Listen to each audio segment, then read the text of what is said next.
Friends good morning আমার চ্যানেলে তোমাদের সবাইকে welcome and also welcome to a new video. অনেক দিন পর আজকে আমি সকাল সকাল ব্লগটা স্টার্ট করলাম। আর গাছের ফুলগুলো দেখে এত খারাপ লাগছে কি বলবো, কারণ এই কদিন ধরে গাছে এত এত ফুল, কিন্তু ঠাকুরকে তো দেওয়া যাবে না এখন, সেই জন্য দিতেও পারছি না। তো কাল থেকে আশা করছি ঠাকুরকে দেওয়া যাবে, কিন্তু কাল তো বৃহস্পতিবারে অলরেডি বাড়িতে ফুল আসেই, তাই গাছেই থাক। দেখতে কিন্তু ভালো লাগছে, কিন্তু যেগুলো শুকিয়ে যাচ্ছে সেগুলো দেখে খুব খারাপ লাগছে। আর আমার তো ফার্স্ট কাজই থাকে সকালে ঘুম থেকে উঠে আগে আমার গাছের ফুলগুলো দেখা। আর এদিকে বিছানা পুরো একদম ঝেড়ে টেড়ে পুরো আমি একদম কমপ্লিট করে দিয়েছি। এই ঘরের বিছানা ঝাড়া কমপ্লিট, ওই ঘরে বিছানা ঝাড়া কমপ্লিট। বাবা মা খাচ্ছে চা, এরপরে আমি ব্রাশ করব, তারপরে চা খাবো। আর চলো দেখাই আজকের টিফিনে কি আছে। শুভ সকাল বন্ধুরা, এই যে সকাল সকাল চা নিয়ে বসে পড়েছি। এখন খাচ্ছি চা, তারপর রান্নাবো টিফিন, তারপরে রান্না বান্না হবে। প্রেশার কুকারে সিটি পড়ছে এখানে, তার মানে কি করছে বাবা? এখানে আবার ওটা গরম মশলা, যদিও মায়েরটা একটুখানি ওই কড়াইতে নেড়ে দেবে, তারপরে মনে হয় গুঁড়ো করবে। কি হয়েছে কি হয়েছে? সকাল সকাল কি হলো, ফোন নিয়ে বসে। দেখেছো, আমি এই জন্য বলি সকাল সকাল ফোনটা নিয়ে বসো না। সবে আমি দিলে গলে না, ওই জন্য আমি কয়েকটা সিটি বেশি করি। আমি এই বন্ধ করতে এসেই দেখছি যে গন্ধটা একটু অন্যরকম লাগছে। সকাল সকাল ফোন ছাড়া যেন চলে না। সকাল সকাল ফটো শক্ত হচ্ছে না। ইস কত কষ্ট এ বাবা। হবে না, ওই তো পুড়িয়ে টুড়িয়ে নিয়ে এখন নাম চটপটি পটপটি, আবার দরকার নেই। এখনই আমার মা বলবে ব্রাশ হাতে ফোন হাতে কেন? হ্যাঁ, ওটা গরম মশলা থেকে দেখো কতটা পিওর একদম গুঁড়ো হলো। তাই করি, জিরেটাও তাই করি। ওমা তুমি টু বললে কখন? আমি তো দেখিনি। এই বেকারি বিস্কুট খেতে না আমার খুব ভালো লাগে। কালকে বেরিয়েছিলাম মায়ের সাথে, তখন কিনে নিয়ে এসেছি। এর ভেতরেও যে বিস্কুটটা আছে ওটা আমার খুব প্রিয়, যাতে আমি দুটোকেই ব্যালেন্স করে খেতে পারি, সেই জন্য ওইভাবে ভরার চেষ্টায় আছি। দেখা যাক। তাও তোমাদের দেখো কি সুন্দর, ওপরটায় সাদা তিল কালো তিল দেওয়া রয়েছে, আর সুন্দর লাগছে দেখতে। এই বিস্কুটটা অনেক টেস্টি জানো মা। হলো তোমার কি টিফিন? টিফিন করে দেখ গিয়ে টেবিলে পুরো রেডি করা তো। Tiffin complete? হ্যাঁ। ঘুগনিটা কিন্তু খেতে ভালোই হয়েছে। লাস্টে যে ওরকম হওয়ার জন্য কিছু গন্ডগোল হয়েছে তা কিন্তু নয়, বুঝলে মা। বাবা খাচ্ছে খাটে বসে, মা খাচ্ছে নিচে বসে, আর আমি টেবিলে, এক একজন এক এক প্রান্তে। তো টিফিন খাওয়ার পরেই মা জোর করে মাংস রান্না করতে লেগে গেছে। কি হলো গ্যাসটা আজকে? কি তুমি সত্যি সত্যি পাতলা ঝোল বানাবে নাকি সবজি দিয়ে? সবজি দেবো কালার ভেজে করছি। কেন?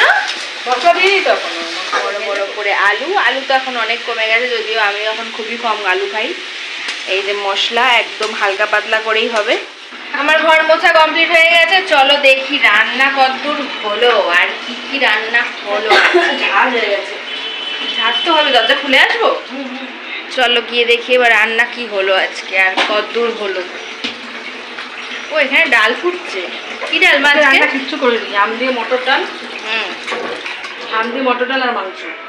মাংস দেখাবে একটু? মাংস তো দেখাও। মাংস গেলে দেবে? গেলে দেবে এটা কি ভাষা? বলছে আমাকে একটু গেলে দি।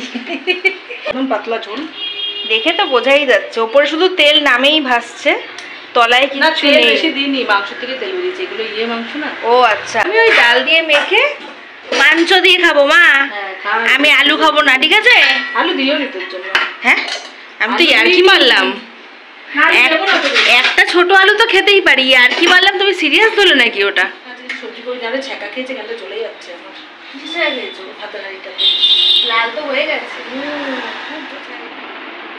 তো আমার স্নান তো কমপ্লিট। আজকে ঠাকুরের সব সিংহাসনের এগুলো সব নামিয়ে মোছামুছির পালা। হ্যাঁ, সব আছে, পরিষ্কার করে রাখলে কালকে পুজো দিতে তাড়াতাড়ি হবে। আর ওইখানে বলছি যে দাড়ি রয়েছে যেরকম, ওইগুলো সব আবার টেনে দিয়ে আসবা। তোমাকে ব্যালকনিতে দেখি তখনই আমার সন্দেহ হয় যে তুমি জামা কাপড়গুলো উল্টাপাল্টা করে দিয়ে আসবে। তোমার তো ওইটাই কাজ। বারান্দায় গেলে সবসময় তোরা দুজন মিলে এই করিস আমার সঙ্গে। হ্যাঁ খ্যাট করার তো একটা অভ্যাস হয়ে গেছে। হ্যাঁ সেই তো আমাদের খালি অভ্যাস। তুমি নিজের তো দোষ দেখতে পাও না। যখনই যাই তখনই একই জিনিস তারা করতে থাকে। কি করে একই জিনিস? এবারে একটু তাকাও এদিকে দেখি কি করে একই জিনিস। তুমি কাজগুলো করে আসবে, আমরা বলে পড়া দোষ? আমরা বললে দোষ হয়ে যায়? সব বিড়ি খাবা, গুটি গাটি রেখে আসবে, শুকাবে কি করে ওগুলো? মেলে না আসলে ভালো করে টান করে বারবার করে কি খেয়ে আসে সেটা তোমাকে বলার কোনো দরকার নেই না। তাই বারান্দা যাই করতে, বিড়ি খেতেই তো যাই। বাবা কতবার করে তোমার সুনাম করতে দেখেছো? তুমি তো বলো কিছু, তোমার সুনাম করে যাচ্ছে কন্টিনিউ। আজকে হাইয়েস্ট ফুল মা, এত ফুল কোনোদিন মানে হয়নি। আজকে তুমি ঝুড়ি ভর্তি। দেখো রেডি হলো, পুজো দেওয়া কমপ্লিট 3:30। আমি পুজো দিতে আজকে স্টার্ট করেছিলাম কটা মা? আড়াইটে বলছি কি, 2:45 থেকে 3:30 বাজলো সব ঝেড়ে পুজে পরিষ্কার করে পুজো দিতে। চলো দেখাই, এতদিন ফুল দিয়ে পুজো দিয়েছি, গাছের ফুল। আজকে মনে আমি মানে মেন কনফিউজ হলাম যে কোথায় কোন ফুল দেবো। দেখো ভর্তি হয়ে গেছে লক্ষ্মী ঠাকুরের সামনে, আর দিতে পারছিলাম না আমি ফুল, যে কোথায় কিভাবে দেবো। লাস্টে আমি এইখানটাই ভর্তি করে দিয়ে দিয়েছি। আজকে পুরো জায়গা চেঞ্জ হয়ে গেছে খেতে বসার। আমার জায়গায় মা, বাবার জায়গায় বাবাই আছে, আর মার জায়গায় আমি চলে এসেছি। আলুটা রেখে দিয়েছিল, ডাল দিয়ে খাবি? আলু কিন্তু একটাই দিয়েছি। ও এই ব্যাপার। চিকেন, আম দিয়ে ডাল আর ভাত, একটাই আলু দিয়ে আবার বলছে ডাল দিয়ে খেতে। বাবা কি দুঃখ আমার জীবনে। ডালের বাড়িটা এখানে নামিয়ে রাখি। হ্যাঁ মা, প্রথমে চিকন দিয়ে খাই। চিকনের আজকে ঝোল, এইবারে মা সুযোগ পেয়েছে চিকনের ঝোল বানানো। বলো আর খাবি কষা কষা চিকেন? ভালো, ঝালটা একটু হলে ভালো হতো। কাঁচা লঙ্কাটা গেল কোথায় গো? খাচ্ছি আমি। এত ভালো খেয়েছি আজকে। চিকেনটা কিরকম হয়েছে বল? পাতলা চিকেন যে এত টেস্টি লাগে মা, সিরিয়াসলি বলছি। না এবার থেকে এরকমই খাবো। ঝাল তেল মশলা খেয়ে শরীর খারাপ করার থেকে বাবা এরকম পাতলা চিকেন। তেল মশলা খেতে চাইলে চিকেন খাওয়া বন্ধ হয়ে যাবে। এরকম খেতে চাইলে চিকেন হবে। ডাক্তার মটন খেতে না করছো, তুমি চিকেন খেতে না করছো, ব্যাপারটা কি তোমাদের?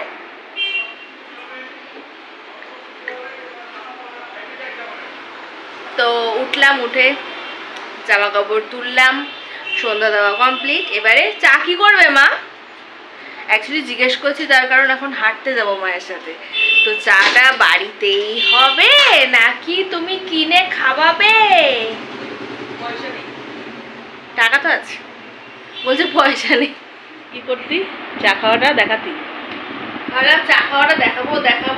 বিস্কুট চা কমপ্লিট, কাপটা ধুয়ে রাখতে যাচ্ছি, তখন মনে পড়লো ওইটাই করতি, কাপটা দিয়ে দেখাতে পারতি। তোমাদেরকে দেখাতে পারতাম যে ঘরেই খাওয়ালো যাটা, আজকে রাস্তায় খাওয়ালো না তাহলে দেখ, কোনো প্রমাণ নেই। বেরিয়ে গেছি আমরা রাস্তায়। বাবা বাসটায় উঠবে মা? কি জ্যাম। হ্যাঁ দীঘার বাস একটা সময় ছেড়েছে মনে হয়। এটা ফুল এসি। দেখি না, চলে এসছি আমরা হাঁটতে স্টেশনে, রেলগেট অবধি চলে এসছি। এবার স্টেশনে উঠবো, এটা করুক, তারপর আস্তে আস্তে হাঁটবো। আজকে জোরে হাঁটবো না মা বলছি। না জোরে হাঁটবো না, জোরে হাঁটলে অসুবিধা হচ্ছে। গরম তো খুব, জোরে হাঁটা যাবে না। এমনি ঘেমে গেছি, এতটা হেঁটে এসেই ঘেমে গেছি। ব্যাস জল পড়ে গেছে, এবার আমরা নিশ্চিন্ত চলো। আবার আসছে 3 নম্বরের ট্রেন, কি বলবো আর। ট্রেন আসবে না, প্ল্যাটফর্মে ট্রেন আসার জন্য। কেন আমাদের হাঁটার জন্য না? 3 আর 4 নম্বরটা আমাদের হাঁটার জন্য আর হাওয়া খাওয়ার জন্য। ক্যামেরাটা অন করলে আবার সঙ্গে সঙ্গে হাওয়া দিচ্ছে, ভালোই লাগছে হাওয়াটা। এই যে আমাদের স্টেশনের ধারে বাজার, বা মাছগুলো কি বড় বড়, কিন্তু দেখা যাচ্ছে না লাইটের জন্য। হাটে কতক্ষণ, খালি একবার হয়ে গেল রেস্ট, আবার আরেকবার রেস্ট। হ্যাঁ কি ঠিকই তো বলছি, হাঁটো কতক্ষণ? এমনি হাঁটতে পারি না, তার মধ্যে হাঁটাচ্ছি, কত কষ্ট। আর আমি পুরো ঘেমে স্নান, ফ্যানের তলায় দাঁড়িয়েছি, পুরো ঘেমে চেমে জল হয়ে গেছি। হাঁটলে তো ঘাম হবেই, তার মধ্যে গরম তো আছেই। ওই দেখো ট্রেন।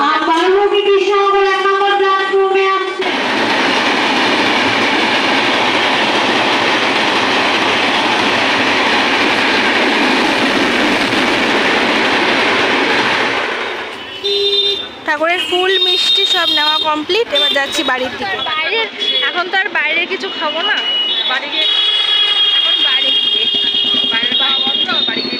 বাড়ি গিয়ে টিফিন করতে হবে। খুব জ্বালায় বলো মেয়েটা, জ্বালায় না, রুটি গরম করে দাও। সারা শীতের রুটিটাকে ধরে নিয়ে এসেছে।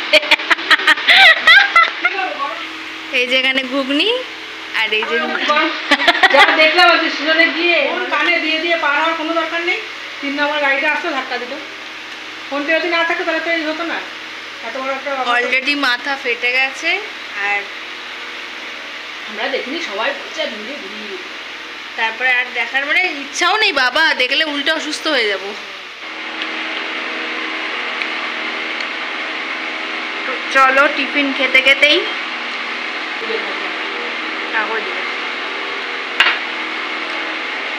টিফিন খেতে খেতে ভিডিওটা আমি আজকে এখানেই শেষ করে দিচ্ছি। ভিডিওটা যদি ভালো লেগে থাকে তাহলে লাইক কমেন্ট শেয়ার আর সাবস্ক্রাইব করে দিও। আবার দেখা হবে নতুন ভিডিওতে। যার বাড়ির লোকদের অ্যাক্সিডেন্টটা হলো তার বাড়ির লোক যেন ভালো হয় বাবা, সুস্থ হবে, ভালো হবে, ঠাকুর করে যেন ফিরে আসুন, বাড়ি ফিরে আসুন। একটা কাজ থেকে আসছি তো খুব খারাপ লাগছে।